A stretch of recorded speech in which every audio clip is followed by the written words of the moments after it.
All right, here we go. Got some more lovely information on the Freemasons using one of their books, one of their mini books. Anyway, this was part of my grandpa's collection. Whoa, you say there's nothing there. Why, yes there is. And this is how it was. It was in this plain cover. Because it's a secret book. Secret book. They don't want you to know. It's Clausen's commentaries on morals and dogma. Now, I think Albert Pike wrote Morals and Dogma. Pike wrote Morals and Dogma, and I think Clausen's commentaries are considered the best authority on morals and dogma. So this is one of the big boys. So we're going to show you, basically, Eric's going to read an excerpt from this book, and you're going to say, sounds like they're into evolution, and then it sounds like they're into reincarnation.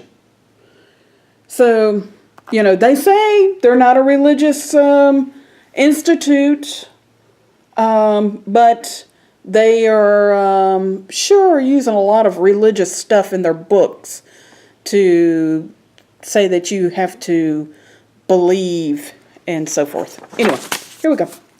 This is, let me get to the, oops.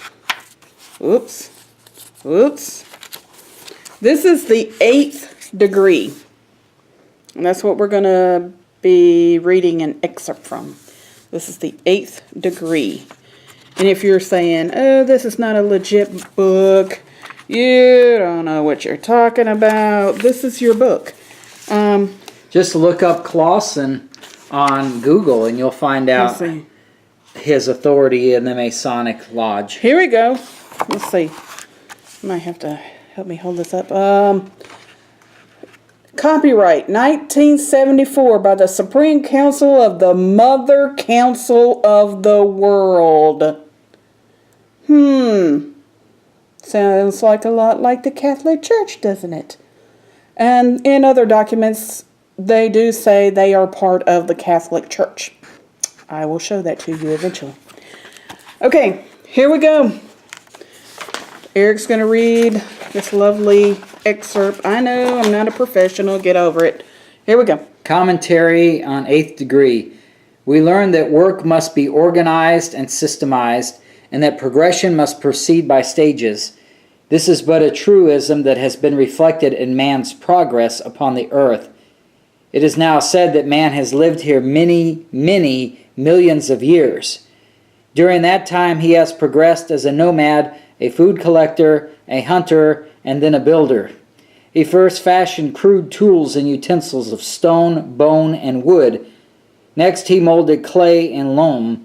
Then he discovered the casting of bronze and copper, and finally iron.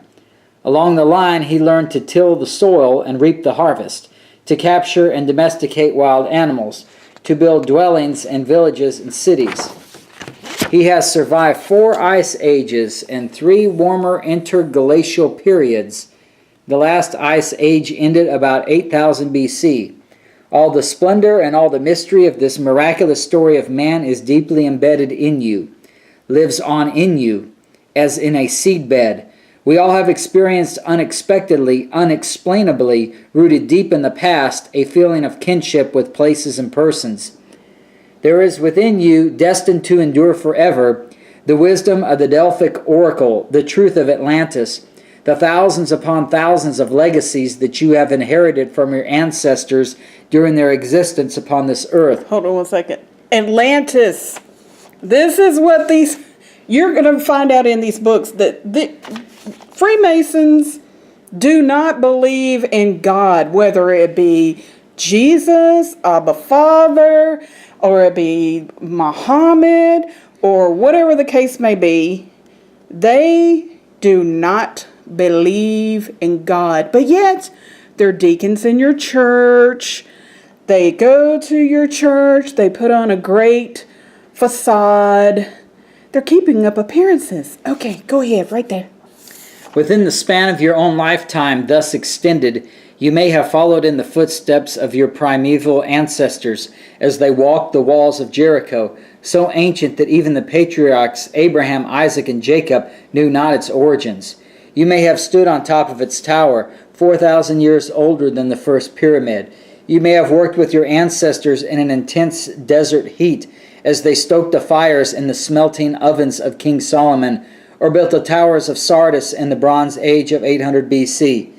Today you can view in southern France the mysterious and fascinating caverns where your ancestors over 25,000 years ago painted, colored, and carved upon walls of their cave homes the pictures and designs of buffalo, deer, horses, and symbols.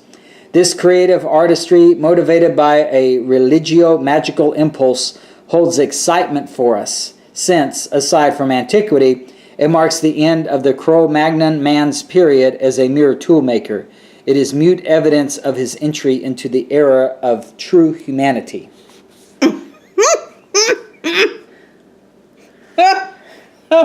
Oh, this is so wrong on all levels. It's okay. You go ahead. Well, a couple of things I like to say. I find it interesting that when it talks about all these things with the ancestors, it says you walked the walls of Jericho. It talks about Abraham, Isaac, and Jacob, about the first pyramid, working in the smelting ovens of King Solomon. They mention all this good stuff. Why don't they mention that you were involved with Adolf Hitler in the Holocaust, or you were involved with Nebuchadnezzar in the overthrow of Israel? Why don't they mention any bad stuff? They only mention good stuff. That's one thing. And another thing is, when they believe in evolution and they believe in reincarnation, what that does is that means they don't believe in God. Because with evolution, if you believe there's a God who created us, I mean, creation just happens instantly. He does it, it's done. But if you got to believe, well, there is no God, so then you believe that things evolve over millions or billions of years. And it's the same thing then when it comes to your works. That's why they have you believing in reincarnation. Because if you believe in the cross work of Christ as atonement for your sins are paid for right with the cross. Boom, it's over. Just like when God created, He did it instantly. God forgives you of your sins instantly with the cross work of Christ. But if it's you having to work, then you gotta you do good this time, and then you get reincarnated, you do just a little better the next time. Then you get reincarnated, you do a little better the next time.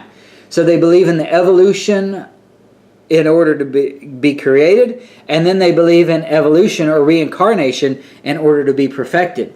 So it shows that they claim to be worshiping God as the supreme architect of the universe, but they've eliminated the supreme architect of the universe with evolution, and they've eliminated Christianity as a possible religion because they don't agree in the cross work of Christ. They say you got to do these works.